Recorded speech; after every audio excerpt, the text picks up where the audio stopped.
There's a 3-second shift in episode 7 that tells you everything is wrong.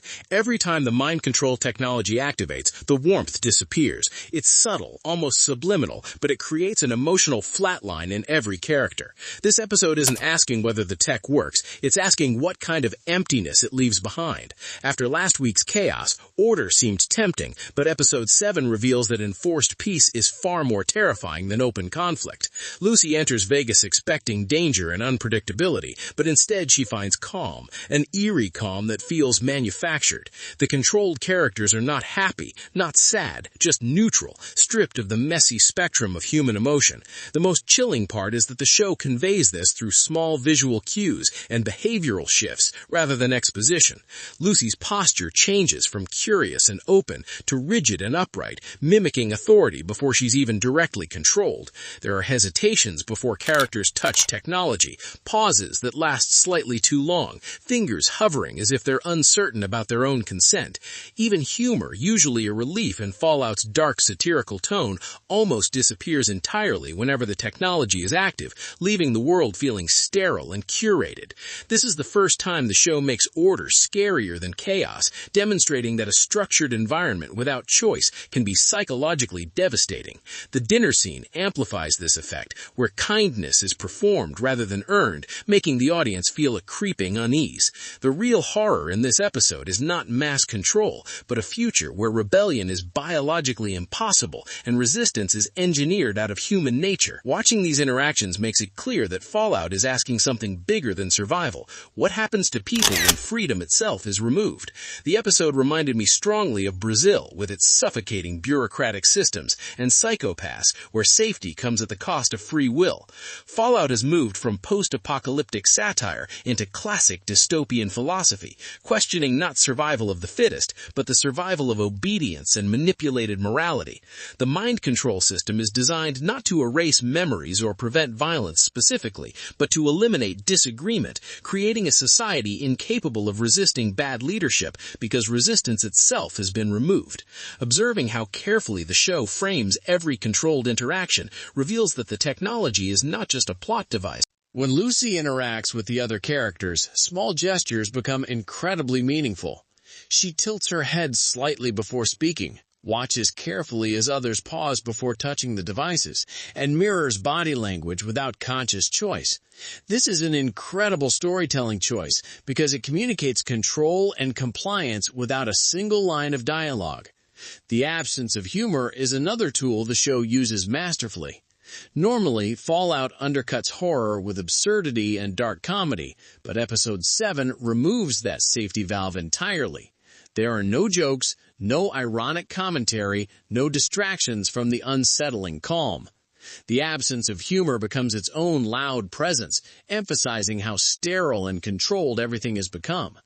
This is the first time the show turns order into the central source of tension, showing that enforced stability can be far more frightening than visible chaos.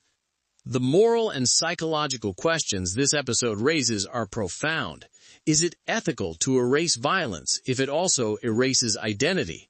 At what point does protection become domination? Would you accept peace if it meant never being truly angry or truly yourself again? Episode 7 forces these questions upon the audience in a quiet but devastating way. Watching the controlled characters interact, one begins to understand that happiness, sadness, rebellion, and passion are all being edited out. This isn't just control, it's a rewriting of humanity itself. The show cleverly refrains from shouting its message. There are no monologues about ethics or morality. Instead, the narrative shows the consequences, letting viewers feel the weight of what is happening. The subtlety is what makes it so haunting. The comparison to Brazil is not accidental. In that film, systems are clean, organized, and morally bankrupt. Fallout mirrors this by presenting a world that appears neat, functional, and better on the surface, while the underlying cost is the eradication of human complexity. Similarly, Psychopaths explores a society that trades free will for safety, branding it as progress. Episode 7 places Fallout squarely in this philosophical territory, moving it beyond post-apocalyptic satire and into a meditation on control, morality, and the nature of freedom. The tech isn't just a plot device, it's a metaphor for the consequences of believing that peace is always worth the cost. The episode asks viewers to consider how much of themselves they would be willing to sacrifice for stability, and whether humanity is truly preserved in that scenario. The show's attention to detail reinforces this narrative. Notice how characters hesitate before interacting with technology, how they pause slightly too long, and how Lucy's posture evolves over the course of the episode. Even small, almost imperceptible shifts communicate compliance and fear. The enforced calm is contrasted against the familiar chaos of previous episodes, amplifying the sense of unease. Dialogue is sparse, with many scenes focusing on expressions, posture, and pacing rather than words. This restraint forces the viewer to feel what the characters feel: curiosity, tension, and an increasing sense of discomfort. The absence of humor amplifies the terror because it removes the usual emotional release, leaving the audience in a prolonged state of psychological tension. Fallout succeeds here because it trusts its audience to engage with the subtle storytelling cues, making the episode deeply immersive and affecting. Sound design in Episode 7 is also critical to its impact. Footsteps lack echo. Voices are unnaturally centered, and background noise is minimized. This produces a sterile, almost antiseptic quality that mirrors the emotional flatline experienced by the characters. Even small, almost imperceptible camera work reinforces the theme, favoring long, uncomfortable holds over quick cuts or dynamic movements. Each frame encourages the viewer to dwell in the discomfort, emphasizing the unnatural calm. By controlling the audio and visual space, Fallout makes order feel invasive and threatening. The production choices are not accidental. They are deliberate mechanisms that reinforce the episode's central themes of obedience, control, and the erosion of human spontaneity. As the episode progresses, these elements combine to create a pervasive sense of violation. The enforced calm is not experienced as safety, but as constraint. The controlled characters may not exhibit visible fear, but the audience perceives the absence of emotion as deeply disturbing. This is an extraordinary narrative achievement because it conveys horror without traditional triggers like violence or gore. Instead, it relies on subtle shifts in behavior, tone, and visual cues to generate tension. This makes Episode 7 one of the most psychologically unsettling installments of the series. The mind control system in Fallout Episode 7 is presented as a tool of optimization, yet it functions as a critique of paternalism and authoritarianism.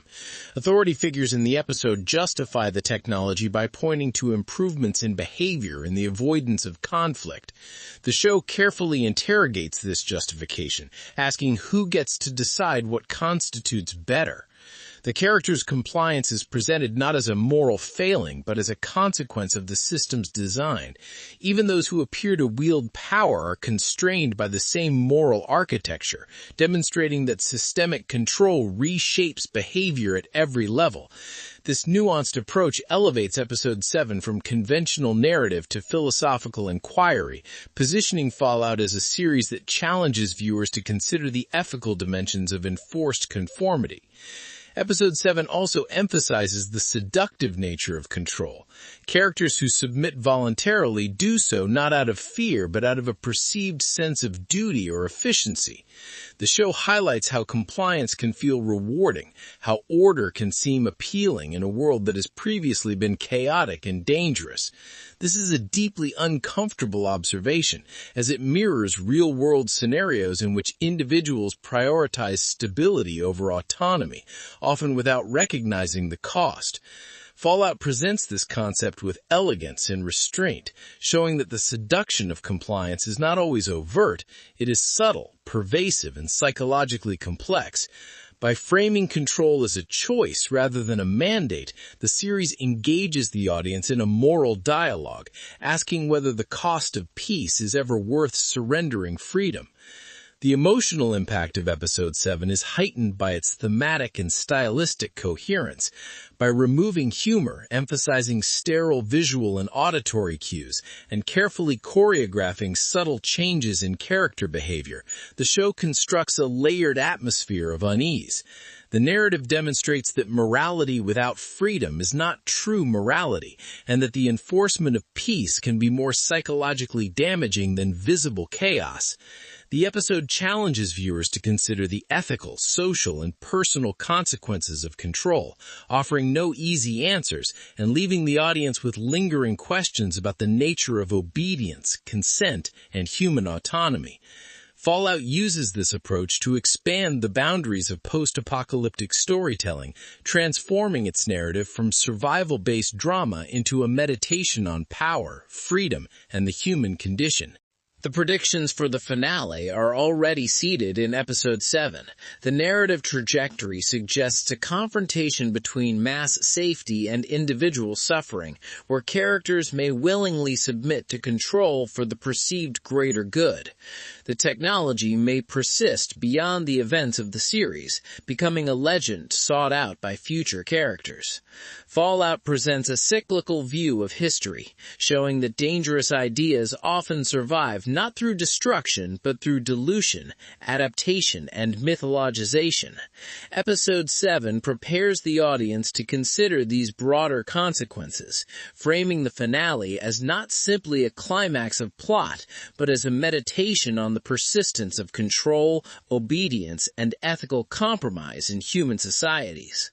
In terms of craftsmanship, Episode 7 is exemplary. Its restraint in pacing, dialogue, and visual storytelling demonstrates a maturity in narrative design. The show trusts the audience to perceive subtle cues, to draw connections, and to feel the psychological weight of enforced calm. The sound design, camera work, and editing choices are not superficial. They are integral to the episode's thematic structure, reinforcing the central ideas of obedience, control, and emotional suppression. This meticulous attention to detail elevates Fallout beyond conventional episodic television, positioning it as a series that rewards careful observation, critical thinking, and ethical engagement. Episode 7's brilliance lies in its combination of subtle storytelling, philosophical inquiry, and emotional impact. By focusing on the consequences of control rather than on spectacle, the show creates a profound meditation on freedom, morality, and the human condition. The enforced calm, sterile aesthetics, absence of humor, and carefully choreographed character behavior all contribute to a pervasive sense of unease that is as intellectually engaging as it is emotionally affecting. Fallout has transformed from a post-apocalyptic narrative into a series that interrogates the ethical dimensions of survival, power, and human agency.